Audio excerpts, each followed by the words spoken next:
È una richiesta importante quella che abbiamo fatto in quarta commissione di poter esaminare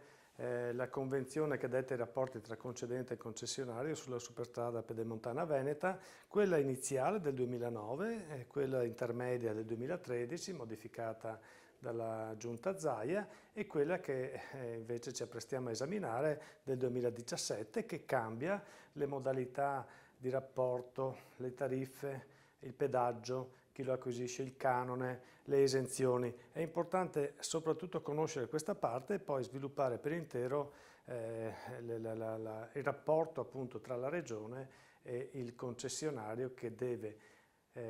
ha progettato, deve realizzare e deve anche gestire la pedemontana veneta per 39 anni. La richiesta che è stata formulata dai consiglieri di opposizione e componenti della quarta commissione è senz'altro accoglibile nella logica delle competenze di questa commissione. Gli uffici già da qualche giorno hanno pieno incarico di proseguire con velocità e con celerità per dare risposte a tutte queste richieste. Vogliamo vedere